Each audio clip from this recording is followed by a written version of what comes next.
Welcome back to part 3 of our webinar today concerning breastfeeding in the outpatient area. We had a couple of questions that we wanted to ask Linda before we went on with part 3. And the first question that we had for her is, in part 1 we discussed the development of office guidelines to use. To your knowledge, is there any sample office guidelines that are available for pediatricians' offices to adopt? I am not aware of any that are out there that are on the internet to be downloaded. I do know that the American Academy of Pediatrics does have those 2 articles that I talked about, the 10 steps, and an office policy can be built on that. And then the most thorough one that's out there is the Academy of Breastfeeding Medicine, the first one that was listed in those references. So I would download all 3 of those and then use those as a guideline to develop office protocols. Okay, thank you. More difficult question for the second question. We are having issues now with many of our mothers who do not consider marijuana to be an illegal substance or one of harm during pregnancy, and often do not admit to the use of it when asked for their history in the hospital. How do you feel? What are the guidelines or any research that's available on the effects of marijuana and breastfeeding? Marijuana should definitely not be used while a mother is breastfeeding her baby. And I know a lot of mothers don't consider it a serious drug, particularly with some of the political climate that's out there right now in different states making different decisions about it. But it is not a drug that should be used during breastfeeding. Okay, thank you. Feel free to email or phone in questions during part 3 and part 4. And at this point, we'll go ahead and continue to start with part 3 of Foundations for Excellence for Inpatient Hospital Care. Thank you, Gail. The objectives that we're going to go over right now is to identify the essential elements of in-hospital care of the breastfeeding diet and the physician's role in supporting this care. Because many times, even though it's in hospital, the physician will have a role in helping to decide what is and what is not done during the hospital stay. It's very important for healthcare providers to understand that exclusive breast milk feeding in the hospital supports duration of breastfeeding not only for moms who choose to exclusively breastfeed their babies, but also for moms that choose to combo feed. And we talked a little bit about that in the last session, that getting breastfeeding off to a good start and getting through lactogenesis 2 and then on into lactogenesis 3, which is the maintenance of established secretion, that will help a mother get her milk supply to the point that she can then combo feed after she's gotten everything established. So exclusive breast milk feeding is not just for the moms who say, well, that's what my goal is to exclusively breast milk feed for 3 months or 6 months or whatever. It is for all mothers. It's our responsibility to encourage exclusive breast milk feeding during their hospital stay, because it's going to impact both of those populations of mother. So how do we in the hospital impact exclusive breast milk feeding? Well, the evidence tells us that maternal-infant separation is the most important barrier to breastfeeding in the developed world. That any time you separate a mother and a baby from the moment of birth on, you are, in the first days following delivery, having a negative impact on breastfeeding. Skin-to-skin care is defined as the most important post-birth strategy central to initiating breastfeeding. So skin-to-skin should be done immediately after birth. It should be encouraged throughout the hospital stay, and skin-to-skin care should also be encouraged for the next few days and weeks after the mom and baby go home from the hospital. One of the things that we define a good baby as in the United States is a baby that sleeps a lot, or a baby that stays in their crib, a baby that doesn't require a whole lot of holding. And nothing could be further from the truth. Babies and moms are meant to be together, particularly during that first month after birth, because those babies have been accustomed to being with mom for 24 hours a day. So it's unreasonable to think that that mother and baby should now be separated for several hours a day. They need to be together almost all the time, and skin-to-skin care is a beautiful way to accomplish that with the mom and the baby, for that baby to adjust to being on the outside. During that important first hour, you have a baby that's born in a quiet alert state. It's going to make eye contact very, very easily.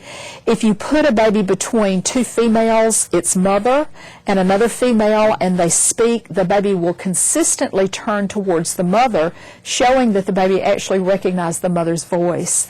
They'll cry very little when they'll held skin to skin, and they're usually able to, by smell and by vision, root over and find their way to mom's breast and start breastfeeding on their own many times. They'll start giving those signs of hunger. They'll lick, they'll smack, they'll root towards the mom. The mom also is so eager to see that baby, and putting that baby skin to skin, many of our mothers tell us, is just absolutely the most wonderful part of their birth experience. NRP says that the mother is an acceptable heat source, and they list the mother as a heat source to help thermoregulate to meet a baby's needs. So that's going to help the baby maintain their temperature. Oxytocin levels are going to rise, and oxytocin is a natural pain reliever in the mother, so that's going to decrease any kind of discomfort that she's having, and then it's going to start initiating and maintaining that contact that she has with her baby. When moms and babies are separated, cortisol levels, which is a measure of stress in both the mom and the baby, start to rise. And so you can see this baby that's been separated from its mom. It's laying in an open warmer, which many babies in our state are put on an open warmer immediately following birth. A hat's put on their head, a diaper's put on them, their bands are put on them, they're footprinted perhaps, they are given medications, they might be bathed. A lot of things happen to a baby immediately following delivery that does not include being with the mom. When you get a stressed infant, I want you to look at the expression on the baby's faces in these pictures, that baby with its tongue that's high and in the back of its mouth, and how tight the jaw is, and where the healthcare provider has their thumb in this baby's mouth, how clamped down that baby's mouth looks, and look at the scowl on that baby's face. You can just see the stress that those babies have. And when you have that kind of stress with babies that are separated from their moms, they are going to utilize a lot of the glucose that they have stored in order to get them through this time of being regulated to being on the outside. They're going to use some of those glucose stores for muscle tension and to keep those muscles tight. And then also when you try to breastfeed a baby whose jaw is this tight, many times it's uncomfortable for the mom. So a stressed infant will very definitely affect a mother's able to breastfeed comfortably. The guidelines for perinatal care tell us that mothers who don't require resuscitation should be put skin to skin. And here are the three identifying characteristics. Is that baby a term baby? Is it 36.6 or more? Is that baby breathing with a regular rhythm or crying? Does that baby have good muscle tone? If the answer to these questions is yes, then that baby does not need resuscitation, and it should remain with the mother. The baby should be dried off and should be placed immediately skin to skin with that mother. Should be covered with dried linen to help maintain the temperature, and the baby can actually be observed right on the mother's chest for breathing activity and color. All of the things that go in the APGAR score can be done while the baby is skin to skin. So moms and babies should be together unless resuscitation is required. So what we need to turn this into is this, is a mom and a baby having that opportunity to be together right after the baby's delivered. So the bonding time, that thermoregulation of the baby, the maintenance of those glucose levels, the respiratory effort that's trying to stabilize, all those things can be enhanced by that baby being in the least stressful possible environment. The CDC mPINC survey, the 2013 results are out now, and I'm going to explain a little bit more about the CDC mPINC survey, but it is a survey that's done of delivering hospitals, and we just got our 2013 report. And what was revealed in Alabama is that only 62% of all babies in Alabama experience immediate skin-to-skin care for at least 30 minutes in the first hour following delivery. And for C-section babies, it's even less in Alabama. Only about 51% of our babies are having that skin-to-skin care. As far as the impact on supplementation, does skin-to-skin care impact supplementation, which we've talked about how important it is not to supplement babies. Well, is this going to make a difference? If there's no skin-to-skin care in the first 90 minutes following delivery, 74% of those babies will be supplemented during their hospital stay. If there is skin-to-skin care that's done in the first 90 minutes, but it's not done in the OR, and this is for C-section babies, 42% of those babies are supplemented during their hospital stay. But if that baby in the OR following a C-section is actually put skin to skin immediately, only 33% of those babies are supplemented during their hospital stay. So the impact of immediate skin to skin care on babies right after a C-section is absolutely phenomenal. As far as the duration of breastfeeding is concerned, babies who have early contact with those mothers, who are put skin to skin very quickly following delivery, those babies with that early contact, 58% of those moms who start to breastfeed will be breastfeeding at 3 months.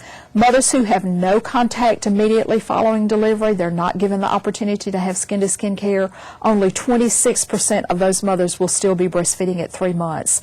So early skin-to-skin care very definitely impacts supplementation, and it very definitely impacts the duration of babies after having skin-to-skin care for the first 3 months. Rimming in also has an impact on the outcomes that our babies have. And in rimming in, what we are responsible for doing, because of what we know about the things that rimming in can do, is to encourage a mom to keep her baby with her even at night, and to perform any kind of procedures that should be done on a baby in the mother's room. The CDC survey showed that only 47% of babies in Alabama room in with their mothers during their hospital stay, 24 hours a day. And so we've got a long way to go in Alabama with making that the cultural norm. Here's some of the barriers to rooming in that are out there. Sometimes healthcare providers will visit those barriers on the mother. They will say, why don't you get some rest tonight before you go home from the hospital, and you go ahead and send the baby to the nursery and let them just bring the baby out to you because we're concerned that she's tired. Or a member of her family, well-meaning, is concerned about her level of tiredness, and they'll say, this is your last night in the hospital, or you've got 2 other children at home while you're here in the hospital. You send that baby to the nursery, and you let them take care of the baby at night, and maybe the baby can come out for feedings, but you get the rest that you need. So everybody's concerned about how tired the mom is, and they're giving her that encouragement to send her baby to the nursery at night. Sometimes it's for our convenience as healthcare providers. We will be doing a procedure like a heel stick on a baby to get some blood for a test. And for us, for many, many years, we thought it was more convenient to line all the babies up in the nursery and to do them all at the same time. Well, that involved going down and getting the baby, bringing it back to the nursery, taking that baby away from the mom for a period of time, doing the heel sticks, and then taking the baby back down. And so that is our barrier to moms rooming in. We feel more comfortable doing those tests in the nursery many times. And I know that at our facility we have stopped that. We have started doing all the procedures in the baby's room except for certain things like circumcisions and digit removals and deep vein sticks. And now we're doing all of those procedures out in the mother's room, and what you'll find out is that's actually less work for the staff than having to round all the babies up, bring them in, and then take them all back out again. So the staff has found out that even though it was a transition to make, it was a positive transition not only for the moms and the babies, but for them. Belief that newborns need to be observed. There are still facilities in the United States that have a transition period for babies in which they are put on an open warmer and mom is in her room and the baby is in what's called a transition nursery, and that baby is watched for 4 hours to make sure that nothing's going on with that baby. And that's an old practice that has not proven to be something that prevents any problems at all or that has prevented any bad outcomes. Sometimes mom might need help with infant care and the staff feels uncomfortable providing that assistance, and so one way to not have that come up, particularly during the night, is to have the baby in the nursery with the nursing staff. And that the mom's asleep, she's not asking questions, she's not trying to take care of her baby, and they're in the nursery comfortably rocking babies and having a good time doing that.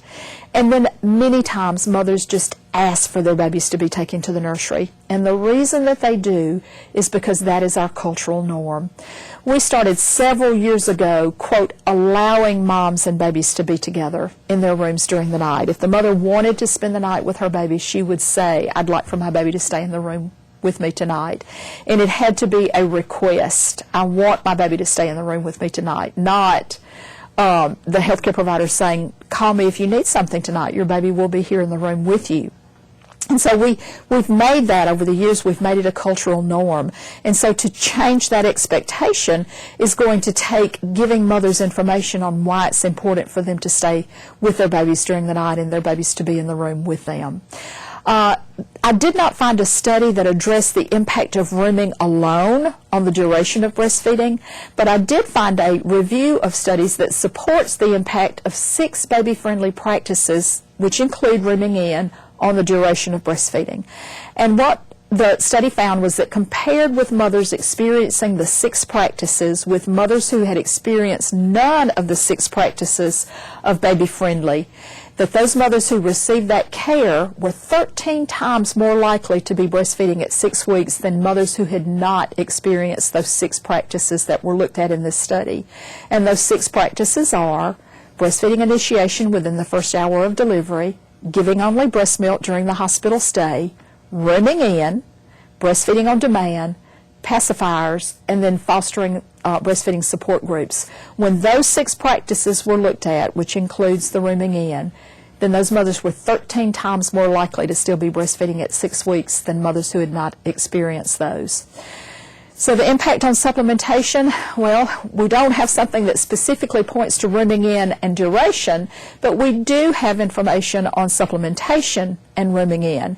And we know that supplementation occurs less often when moms and babies stay in the room together because they breastfeed more frequently. 8 to 12 times in a 24-hour period is what you might see, with many of those feedings being during the night. And the reason that 8 to 12 feedings is so important in terms of supplementation is that it will stabilize neonatal serum glucose levels, so it's less likely for the baby to have a medical indication for being supplemented. It will help to prevent pathologic engorgement. Sometimes when mother's milk comes in, they are so full, the baby has a hard time latching on and breastfeeding, and in order to feed her baby, the mom might have to supplement her baby because I've gotten home from the hospital, I didn't room in with my baby, my engorgement is really uncomfortable because I didn't keep my baby with me at night as my milk was coming in, and therefore my engorgement has gotten out of hand and my baby can't latch on. So now I've got to feed my baby something.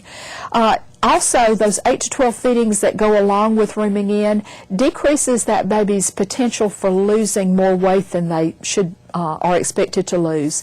It promotes the earlier onset of mature milk production, and it decreases the incidence of jaundice. And those 3 things themselves, that appropriate weight loss, the onset of mature milk production, the incidence of jaundice, those are all reasons that babies might be supplemented if those things occur. So preventing those things from happening is an important factor in babies not being supplemented. And then it does, those 8 to 12 feedings in a 24-hour period does increase the duration of breastfeeding. Hypoglycemia in the breastfeeding infant, in both full-term and late preterm infants, is another issue that has to be addressed in the hospital setting. And we know that there are 3 things in the triangle. There are 3 metabolic adaptations that have to take place as soon as a baby is delivered. Number 1, the mom has been regulating the baby's temperature for the baby for the last 9 months, or for whatever length her pregnancy is. All of a sudden, the baby has to regulate their own temperature. So their hypothalamus has to click on and has to figure out what to do now that it's not in an environment that's 98.6. The baby also has to maintain their own blood sugar levels for the first time because mom's been doing that for the baby during the time that mom and baby were hooked together with the umbilical cord. And the baby for the first time has to oxygenate itself through its respiratory efforts. So those 3 things are the 3 most important adaptations that a baby goes through once they are delivered. Well, our evidence-based practices tell us that prevention is the best cure for that. So how do we promote the adaptation of the baby to its environment in the best way? Well, in labor and delivery, the way to do that is for skin-to-skin care to be something that's the expectation of the mom and the staff following delivery. And as soon as the mom gets to labor and delivery and they're describing the processes, because that's just a hallmark of care, is that when you're a nurse, you're supposed to tell a patient what's going to be happening to them. And one of the things that should be discussed with a mom pre-delivery is that she should be told, following delivery of your baby, the best place for your baby to adjust to being on the outside of you is next to your skin. This will help to stabilize your baby's blood glucose, it will help to stabilize your baby's temperature, and it will help to regulate your baby's respiratory effort, your baby's breathing. So it's very important for us to dry the baby off and put it right next to your skin. Mothers, when they hear that explanation, are not apt to refuse that. They are going to be involved in that part of their baby's care. And this should be done for all infants, not just breastfeeding infants. And when you do it for all infants, sometimes those mothers decide once they get their babies on their chest that they indeed do want to breastfeed after all, because this is their first introduction to the baby, and now all of a sudden those mothering hormones kick in and they decide, well, maybe I could try this. You just put that baby next to the mother's skin after you dry it off, put a cap on, and cover the mom and the baby with a warm blanket. And it can be done even in non-emergent cesarean births. And it helps to prevent the things that we have talked about. That's the rationale behind it. As far as skin to skin in the labor and delivery period, the American Academy of Pediatrics encourages that hospitals take a look at their policies and they revise any policies that interfere with early skin to skin contact. So let's say that the policy was following delivery that the baby's head circumference be done, the baby be weighed, the baby be measured, and a complete assessment be done on the baby immediately following delivery. That policy should be revised, and the policy should state prior to the first feeding, if a baby qualifies for skin to skin, it should be put immediately skin to skin with that mother and should remain there until the first feeding is accomplished. The 7th edition of Guidelines for Perinatal Care, once again, just as a reminder, they state newborns that do not require resuscitation should be identified by 3 characteristics and should remain with the mother skin to skin. And they should not be removed for bathing, they should not be removed for weighing. Their examinations are the medications. They're not reasons for removal. As a matter of fact, you can do a lot of that while the baby is skin to skin. So that immediate bathing of the infant, any of that disruption can disrupt that initial breastfeeding behavior that comes so naturally for babies during the first hour or so following delivery. A best practice is to facilitate breastfeeding within the first hour following delivery, and that just kind of follows a natural course following skin to skin. The CDC survey showed that 76% of babies in Alabama do get to initiate breastfeeding in the first hour following delivery. So we're doing better on our initiation of breastfeeding, offering that mother the opportunity to breastfeed her baby, than we are on putting baby skin to skin and letting it kind of follow its natural course to a first feeding. So we really need to work on the skin to skin to get it up there. Early initiation of that feeding, that early feeding opportunity, happens many, many times when babies are put skin to skin. They will just spontaneously find themselves there within the first hour because they have a heightened sense of olfactory learning. They seem to know how to naturally seek out the mother's breast by smell, especially if there's amniotic fluid there. So that's why when you're drying off the baby, you don't want to dry off the baby's hands, because there'll be amniotic fluid on the hands, and the baby's hands will be right up next to the mother's chest, and that scent will be there to show the baby the way to root towards the mother for a feeding time. Immediate skin-to-skin care is associated with a longer duration of breastfeeding, so it very definitely is a best practice. That early initiation, the baby remains in direct skin-to-skin until the first feeding is accomplished. Delay in that first feeding is associated with breastfeeding difficulty, and many references are now saying instead of 1 hour of skin-to-skin that it should be at least 3 hours of skin-to-skin and until the first feeding is accomplished. And it requires that all of those things that we've talked about previously not be done while the baby is, instead of putting the baby skin to skin. So sometimes we have to alter what our perception is of what the most important thing is. Is measuring the baby's head more important than allowing that mother and baby to be together so that they can initiate comfortable, effective breastfeeding? And that skin-to-skin contact is going to give that baby analgesia. So if a baby has a heel stick, or if a baby does get their vitamin K while it's skin-to-skin care and breastfeeding are an important part of making that baby not be as stressed by those events. As far as medical management of hypoglycemia, the American Academy of Pediatrics on fetus and newborn postnatal glucose homeostasis in late preterm and term infants, gives a good guideline on which infants to screen, when to screen, laboratory data, clinical signs, and then the management. And that was published in 2011. And I'm beginning to hear that hospitals are changing to these guidelines on how to manage hypoglycemia in the newborn infant. The American Academy of Pediatrics also has a clinical protocol. As a matter of fact, it was the first protocol that they wrote, and it was on the guidelines for blood glucose monitoring. And that's also a good reference to have if you were looking at your policies on how to manage hypoglycemia in the baby. One of the things about management of it is just supporting the mother, not so much, well, what should the blood sugar be and when do you give a baby supplementation and what kind of supplementation, but how do you support the mother if her baby is hypoglycemic? Well, you assure her that if supplementation is needed, it's usually temporary, because sometimes when you give a baby a bottle for a problem like hypoglycemia, unless that's explained to the mother, she thinks that she needs to continue that supplementation.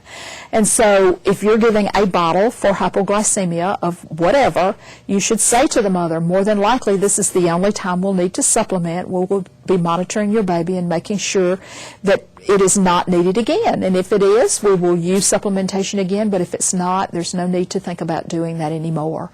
Have her pump or hand express her milk for supplementation. Sometimes we jump to the formula instead of realizing that mom might have exactly what's there for her baby. And the very first act that should happen is a mother should breastfeed her baby. And so a lot of times if a mother gets that early feeding in, by the time her baby is monitored for blood sugar, it's already been taken care of because her milk has done the job that it needed to do. But if she's not already breastfed her baby and it seems to be an emergent situation to go ahead and get a measured amount in the baby, then let's see if she can provide that milk, particularly during hand expression. That seems to be the most effective thing that will get milk quickly in that first few hours following delivery. And then if the baby needs to be continually supplemented for some reason, provide her with the means for breast stimulation, because remember, she needs frequent stimulation. She needs stimulation during the first hour to take advantage of those prolactin levels, and she needs frequent stimulation after that to cause those prolactin levels to surge over baseline and then to lay down those prolactin receptors. So supplementing the baby is only part of managing hypoglycemia. Making sure that the mother is getting what she needs as far as stimulation is concerned is just as important. And then remember, if you've got a symptomatic baby who needs to have an IV because of hypoglycemia, it is entirely possible to do skin-to-skin care with an IV line. It's also possible to breastfeed a baby who's got an IV in, and sometimes we forget that about babies. We do skin-to-skin care with babies in the intensive care unit all the time, but when we have a full-term infant that gets an IV, sometimes we forget that that baby can also go skin-to-skin. So let's don't remember that that's an important part of that baby's care, because it will contribute to that metabolic adjustment that that baby's having to make. Stanford University on their website does give their medical management, and it is based on the American Academy of Pediatrics recommendation. And I'm not going to read through it, but there are sources to illustrate that different hospitals around the country are going to these recommendations and are changing the old policies that have been familiar to us for so long. And the key seems to be, of course, whether or not the baby is symptomatic or asymptomatic. So once again, I'm not going to read through that. You can access it on their website, or you can read it here in the slides if you would like to. Hyperbilirubinemia is another issue that can be addressed through breastfeeding management in the hospital setting that can have an impact on supplementation and therefore have an impact on the duration of breastfeeding.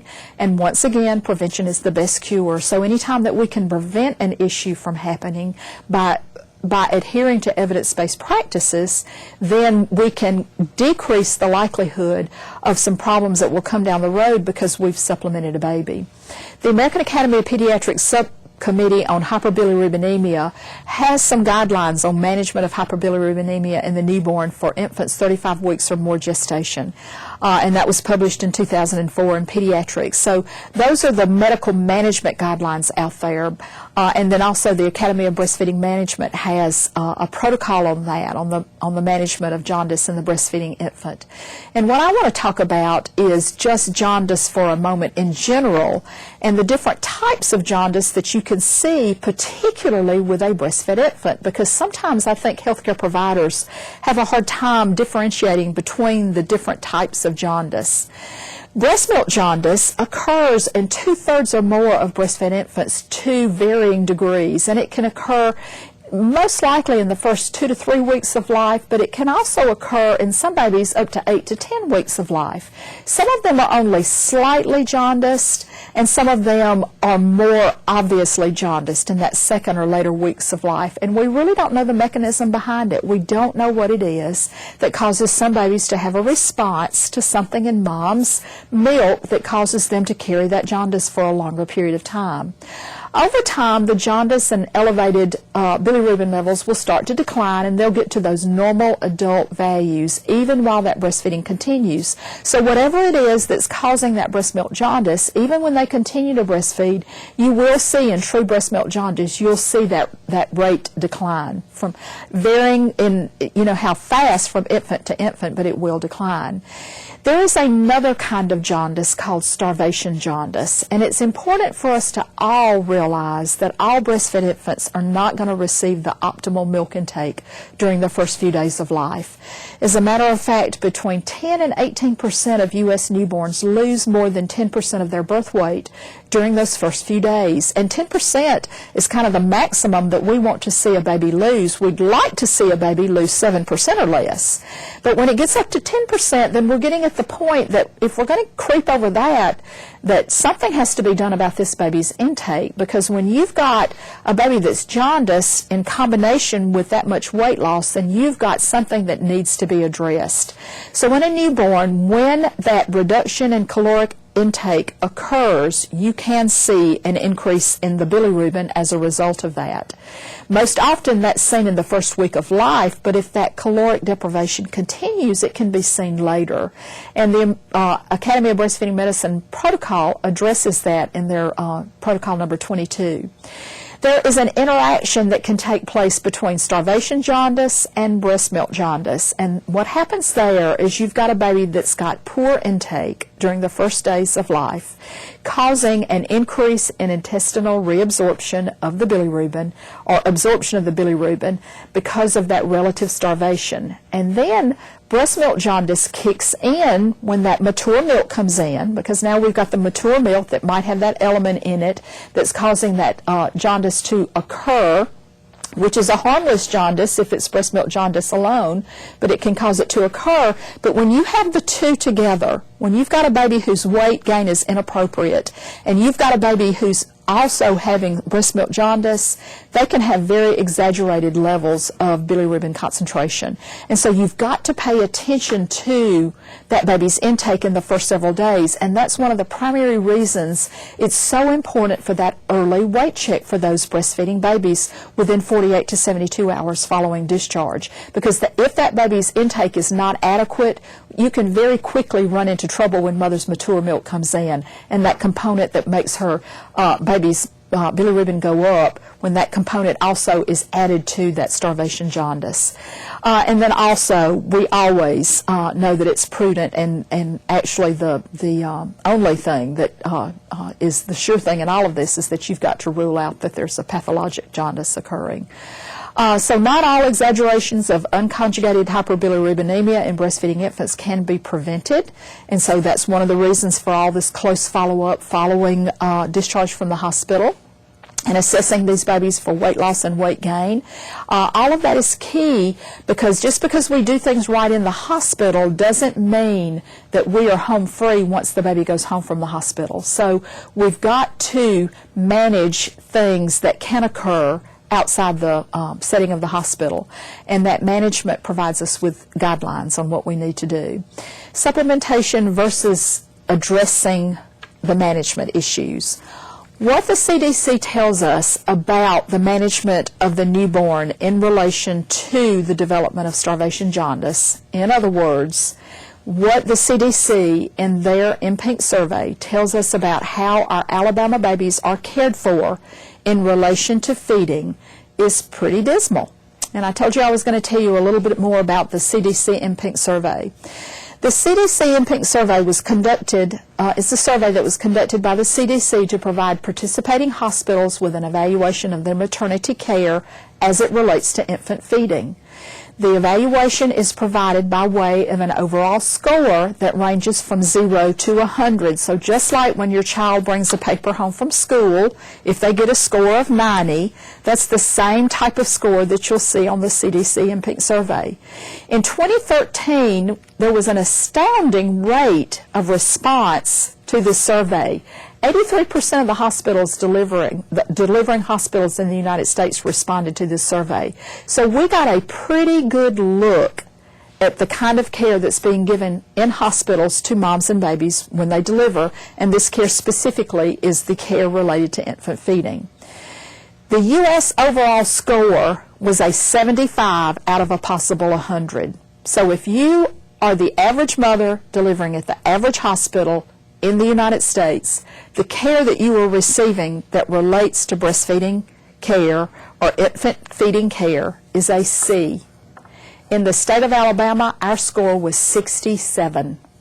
And so our care that our mothers receive in the state of Alabama related to breastfeeding is F care.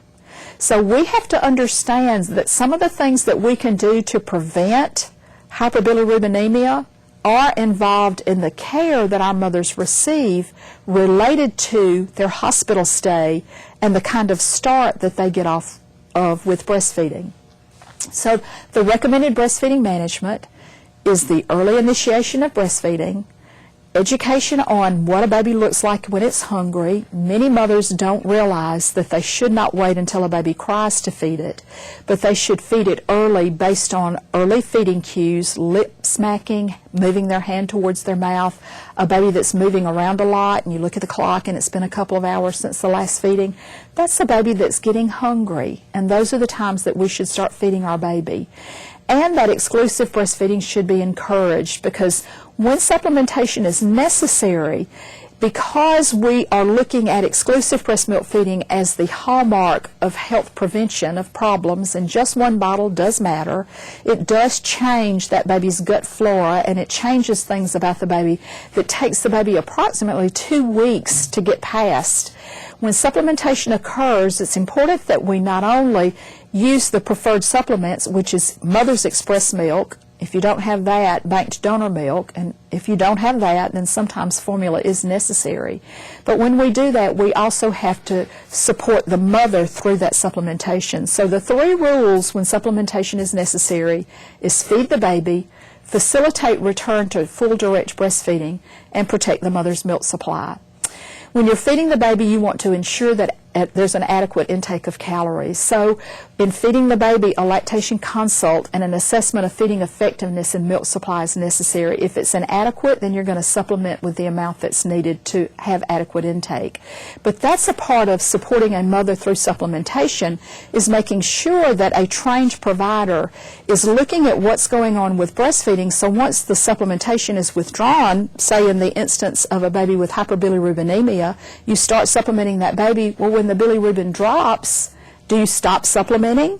And will the baby get into trouble again because the mother does not have enough milk supply? So you've got to have someone to assess that mom, if you're going to be supportive of breastfeeding, that's going to be able to say whether or not that mother can continue to feed that baby, can stop that supplementation, because yes, indeed, her milk supply is adequate and the baby is feeding effectively.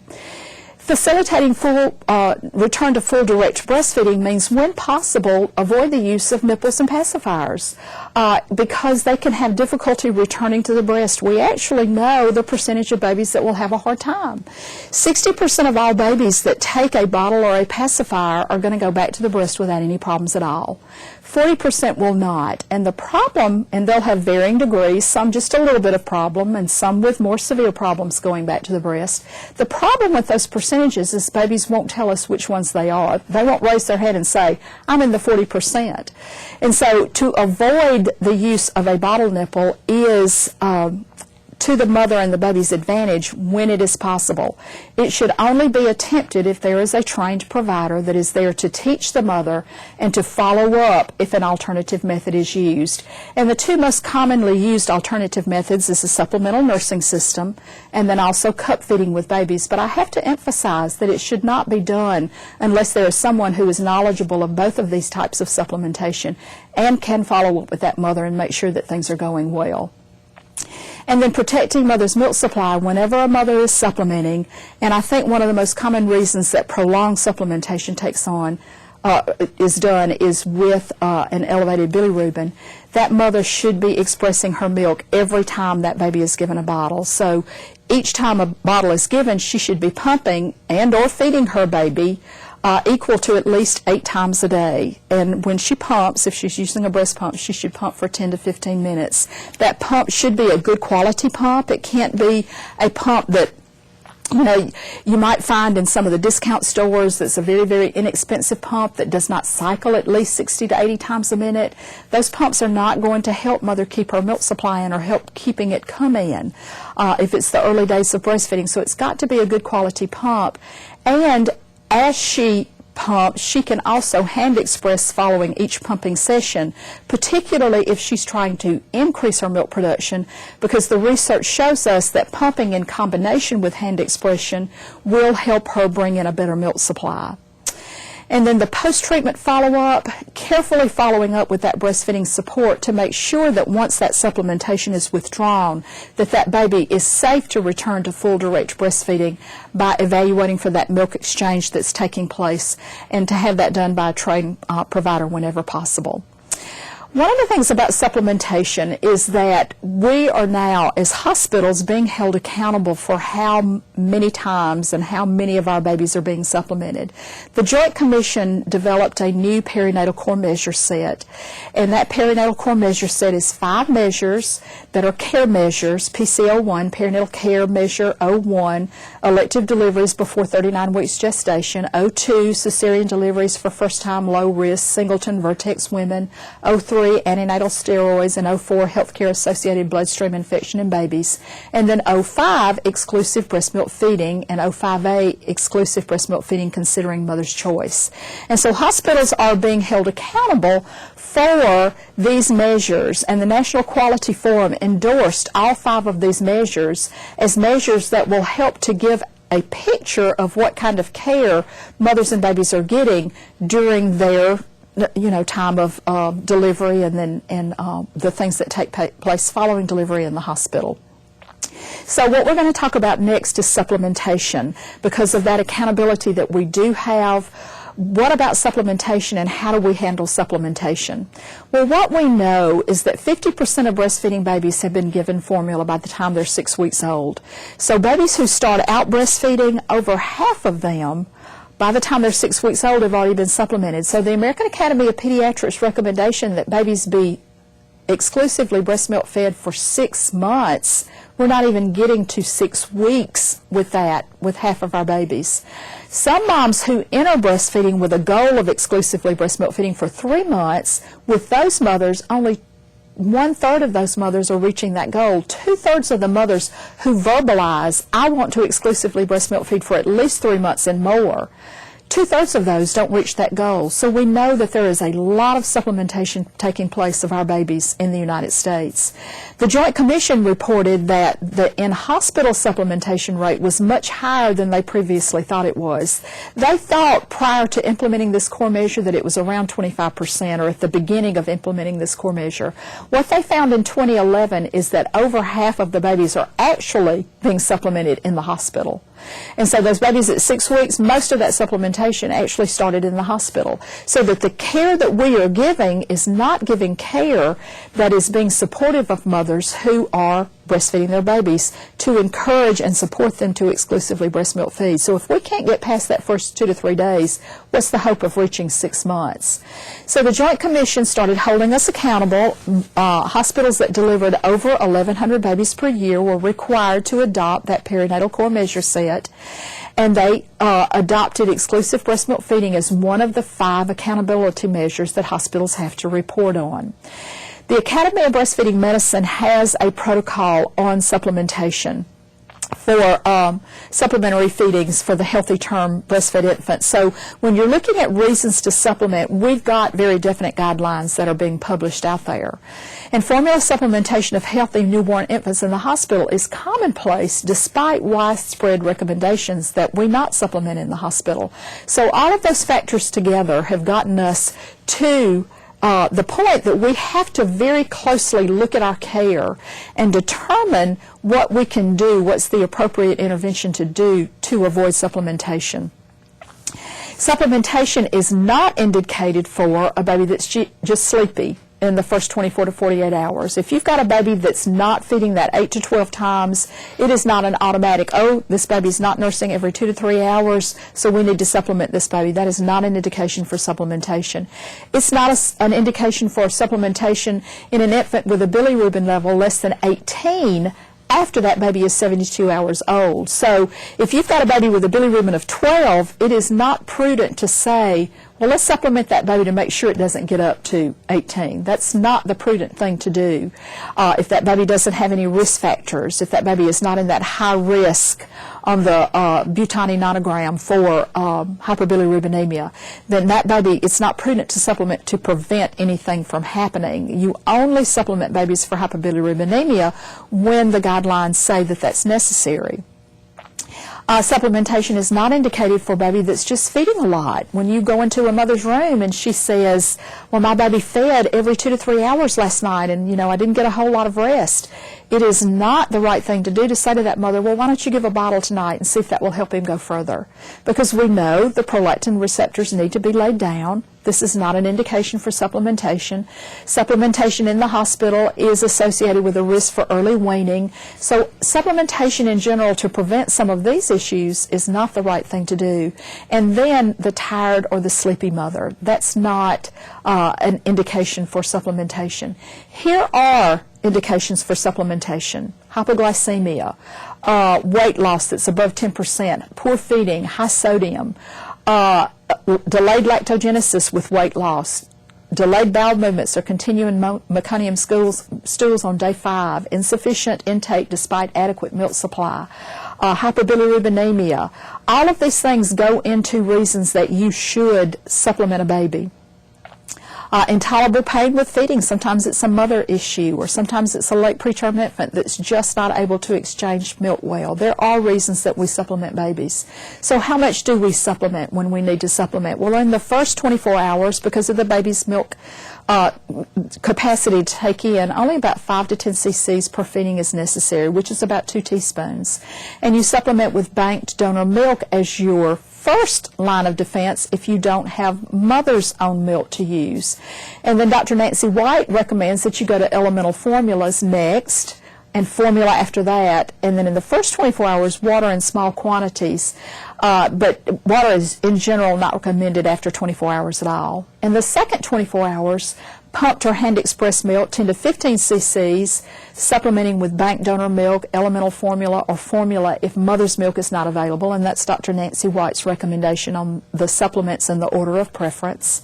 In the third 24 hours, 15 to 30 per feeding or to satiety, and then once again, those are the recommended preference of supplementation if you don't have mother's milk to supplement with. And then the methods, here are the methods that are preferred if you've got a trained provider to help the mother with those methods. When you're preparing a mother for discharge, by the time she goes home from the hospital, before a mother is discharged from the hospital, she ought to be able to feed her baby. She ought to be able to understand the importance of exclusive breastfeeding. She ought to recognize that feeding is going well. She ought to know how to get support after she goes home from the hospital. And the physician's role in that hospital care is to educate themselves and to educate their staff, so that they can back up the positive things that are going on in the hospital, and they can advocate for changes to be made if they're necessary to educate patients, and to play an active supportive role in the development of those policies in the hospital that will support breastfeeding, and also to support the use of pasteurized human donor milk in appropriate populations in the hospital setting. Here are just some quick facts on pasteurized human donor milk. Mothers who donate are not compensated in any way. They have to have written approval from both their obstetrician and their pediatrician saying that they are appropriate for donation. They have to fill out an extensive health history. They have to submit a blood test. They have to agree on certain lifestyle limitations such as caffeine intake, alcohol, medications. And then, after they are approved, their milk is pasteurized when they send their milk in for donation using the Holder method of pasteurization. This method kills HIV, HTLV, hepatitis B and C, CMV, and bacteria including syphilis. The immunological properties are unique to human milk, and they are preserved during pasteurization. The macronutrients are unchanged by pasteurization. And then, after pasteurization, the milk is tested further to ensure safety. So the mother is tested, and those diseases that it kills should not even be present. Then the pasteurization takes place that will take care of those things if they do happen to be in the milk, which they shouldn't be because the mother's already been tested. And then the milk is tested again to make sure that everything's okay. So there is a triple event that takes place that ensures the safety of this milk. And in the 27 years of human milk banking, there has not been, when it's gone through a certified human milk bank, there has not been an incident of an infant being harmed by pasteurized human donor milk. That is the end of part 3.